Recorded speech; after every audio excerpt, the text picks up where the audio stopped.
स्वागत है दोस्तों आपका आज की बहुत बड़ी और ताजा खबरों में। आज की मुख्य खबरों और हेडलाइंस न्यूज के तहत खबर है कि अब गैस कनेक्शन वालों के लिए बड़ी खुशखबरी। जी हां, अब इस कंपनी ने शुरू की है व्हाट्सएप से सिलेंडर की बुकिंग। तो बताएंगे आपको उस नंबर के बारे में जिससे आप इस सुविधा का लाभ ले सकते हैं। साथ ही दोस्तों केंद्र सरकार का बड़ा फैसला, अब इन सरकारी कर्मचारियों को मिलेगा सीधा डबल और एडवांस इंक्रीमेंट। जी हां, अब यहां पर सैलरी को लेकर बहुत बड़ा बदलाव होने वाला है, तो आपको पूरी खबर के बारे में बताएंगे। इसी के साथ दोस्तों लंबे समय बाद आने वाली है खुशखबरी। जी हां, चीन को मिलेगा मुंह तोड़ जवाब। तो बताएंगे आपको इस खबर के बारे में। वहीं दोस्तों बासी और पुरानी पड़ी मिठाइयां नहीं बेच सकेंगे दुकानदार, पकड़े जाने पर मिलेगी ये सजा। जी हां, तो जानेंगे विस्तार से इस खबर के बारे में। साथ ही दोस्तों बकरीद को लेकर जारी हुई गाइडलाइन, नहीं कर सकते हैं ये काम। इसी के साथ दोस्तों राजस्थान की राजनीति से भी बड़ी खबर आ रही है।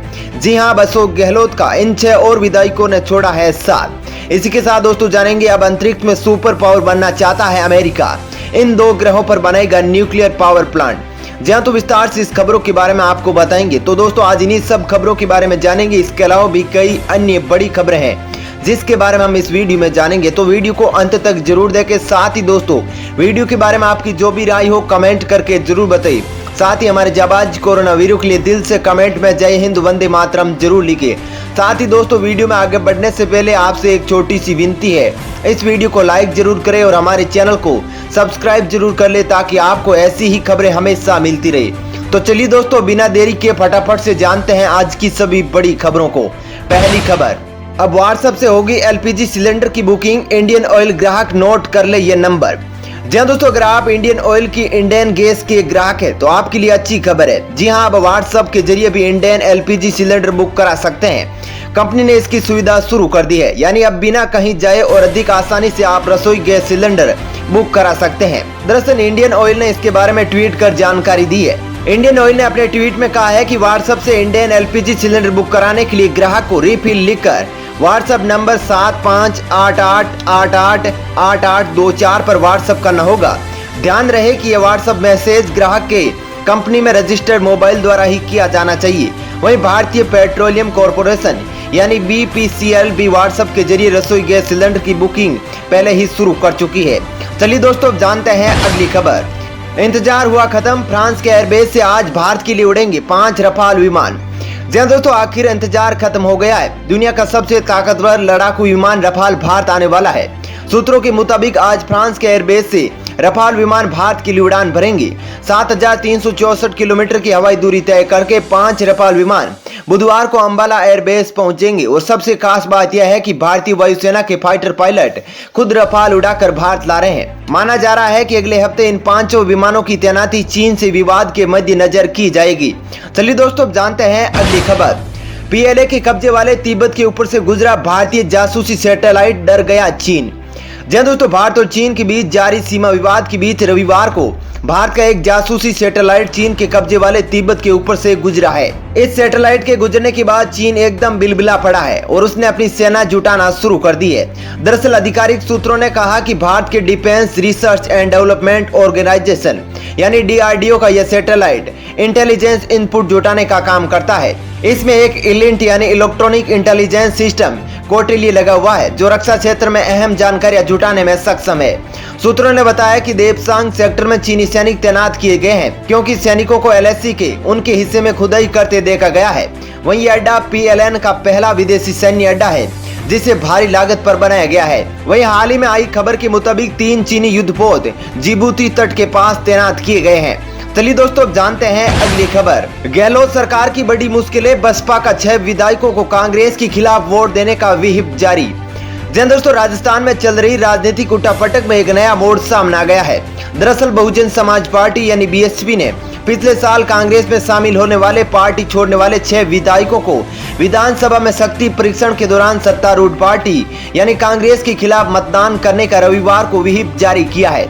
बसपा महासचिव सतीश चंद्र मिश्र ने कहा कि सभी 6 विधायकों को अलग अलग नोटिस जारी कर सूचित किया गया है। चूंकि बसपा एक मान्यता प्राप्त राष्ट्रीय पार्टी है और 10वीं अनुसूची के पैरा 4 के तहत पूरे देश में हर जगह समूची पार्टी का विलय हुए बगैर राज्य स्तर पर विलय नहीं हो सकता है। साथ ही मिश्र ने कहा कि अगर 6 विधायक पार्टी विहिप के खिलाफ जाकर मतदान करते हैं तो वे विधानसभा की सदस्यता के लिए अयोग्य हो जाएंगे।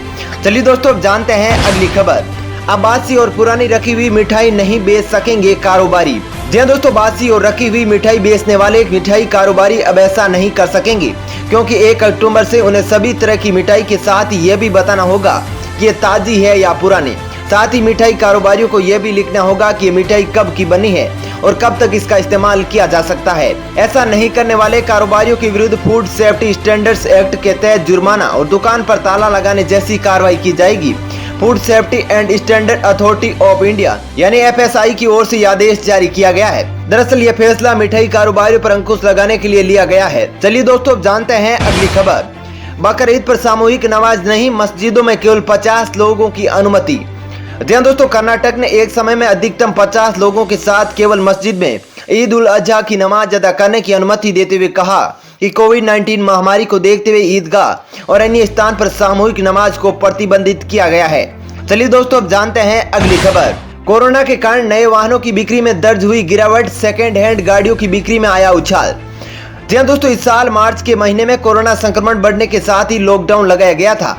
कोरोना के लगातार बढ़ते मामलों के कारण लॉकडाउन को 50 से भी ज्यादा दिनों के लिए जारी रखा गया था, जिसके कारण ऑटो उद्योग में काफी मंदी देखी गई थी। वहीं लॉकडाउन हटने के बाद भी इसका असर बाजार पर देखा जा सकता है। दरअसल लॉकडाउन हटने के बाद अप्रैल-जून की अवधि में यात्री वाहन की बिक्री में 78.43% की गिरावट देखी गई है। वहीं मिल रही रिपोर्ट के अनुसार संभवतः ये ऑटो उद्योग में सबसे खराब तिमाही रही है। वहीं दूसरी ओर बाजार में पुराने और सेकेंड हैंड कारों की बिक्री में उछाल देखा गया है। चलिए दोस्तों, अब जानते हैं अगली खबर। अब अंतरिक्ष में सुपर पावर बनना चाहता है अमेरिका, इन 2 ग्रहों पर बनेगा न्यूक्लियर पावर प्लांट। जी हाँ दोस्तों, भले ही अमेरिका कोरोना वायरस से सबसे ज्यादा प्रभावित हो, लेकिन उसके डेवलपमेंट प्रोजेक्ट पर तेजी से काम चल रहा है। दरअसल दुनिया में अपनी बादशाहियत कायम करने के बाद अब अमेरिका की नजर अंतरिक्ष पर है, जिस वजह से वो वहां पर न्यूक्लियर पावर प्लांट बनाना चाहता है, ताकि बिना रुकावट के अंतरिक्ष में खोज का सिलसिला जारी रहे। इसके लिए अमेरिका ने चंद्रमा और मार्स को चुना है। इस प्रोजेक्ट पर अब अमेरिका पूरा फोकस करना चाहता है, जिसके लिए शुक्रवार को सरकार ने निजी क्षेत्र में इसको लेकर आइडिया मांगा है।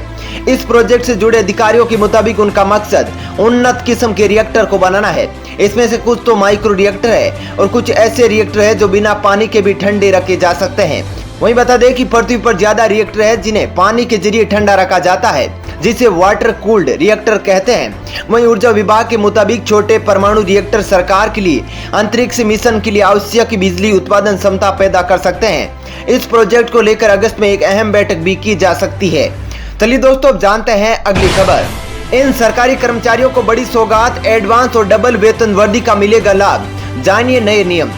जी हाँ दोस्तों, केंद्रीय कर्मचारियों के लिए यह बड़ी खुशखबरी है। दरअसल निश्चित पदों एवं दायरों के कर्मचारियों के लिए सरकार ने एडवांस और डबल इंक्रीमेंट की घोषणा की है। यदि वे निर्धारित मापदंडों पर खरे उतरते हैं तो उन्हें जबरदस्त फायदा मिलेगा। केंद्र सरकार ने हाल ही में नाइट ड्यूटी करने वाले कर्मचारियों के लिए भत्ता बढ़ाया था। अब नए आदेश के चलते कुछ कर्मचारियों को एक और बड़ी राहत दी गई है। सरकार ने स्टेनोग्राफर्स के लिए वेतन वृद्धि की सौगात दी है। इस संबंध में आदेश जारी कर दिए गए हैं। वहीं नए नियमों के अनुसार वे स्टेनोग्राफर्स जिनकी नियुक्ति शॉर्ट हैंड स्पीड यानी 80 शब्द प्रति मिनट के आधार पर तय की गई है, उन्हें अब 100 शब्द प्रति मिनट के मापदंड के आधार पर एडवांस इंक्रीमेंट दिया जाएगा। वहीं यदि कोई स्टेनोग्राफर 120 शब्द प्रति मिनट के शॉर्ट हैंड टेस्ट को पास कर लेता है तो उन्हें सीधे डबल एडवांस इंक्रीमेंट का लाभ दिया जाएगा। यह स्पीड टेस्ट आधिकारिक रूप से विभागीय अधिकारियों द्वारा आयोजित की जाएगी। नए नियमों में यह भी प्रावधान है कि यदि किसी स्टेनोग्राफर की नियुक्ति 80 शब्द प्रति मिनट की गति से शॉर्ट हैंड टेस्ट के आधार पर की गई है तो वे सीधे 120 शब्द प्रति मिनट के टेस्ट को पार कर लेता है तो उसे भी 2 एडवांस इंक्रीमेंट का लाभ मिलेगा। वहीं केंद्रीय कार्मिक परीक्षण मंत्रालय द्वारा जारी आदेश के अनुसार यह स्पीड टेस्ट विभागीय अधिकारियों द्वारा आयोजित किया जाएगा। चलिए दोस्तों, जानते हैं अगली खबर। खर्चों में कटौती के लिए रेलवे ने उठाया बड़ा कदम, बंद की अंग्रेजों के जमाने की खास सेवा। जी हाँ दोस्तों, भारतीय रेलवे ने लागत में कटौती करने के लिए अंग्रेजों के जमाने से चली आ रही डाक मैसेंजर सेवा को बंद करने का फैसला किया है। इसका इस्तेमाल गोपनीय दस्तावेजों को भेजने के लिए होता था। वहीं रेलवे ने अपने विभिन्न जोन अब वीडियो कॉन्फ्रेंसिंग के जरिए कम्युनिकेट करने को कहा है। रेलवे बोर्ड ने 24 जुलाई को जोनों को भेजे गए निर्देश में कहा है कि लागत में कटौती और प्रतिष्ठान से जुड़े खर्च बचाने के लिए रेलवे PSU या रेलवे बोर्ड के अधिकारियों के बीच वीडियो कॉन्फ्रेंसिंग के जरिए बातचीत होनी चाहिए। वहीं पर्सनल मैसेंजर या डाक मैसेंजर की बुकिंग तुरंत बंद होनी चाहिए। दोस्तों फिलहाल इस वीडियो में इतना ही। ऐसी ही खबरें देखते रहने के लिए आप हमारे चैनल को सब्सक्राइब कर ले। साथ ही दोस्तों वीडियो के बारे में आपकी जो भी राय हो कमेंट करके जरूर बताइए। और दोस्तों यदि आप भी हमारी मेहनत को सपोर्ट करना चाहते हैं तो इस वीडियो को लाइक और शेयर जरूर करें। धन्यवाद।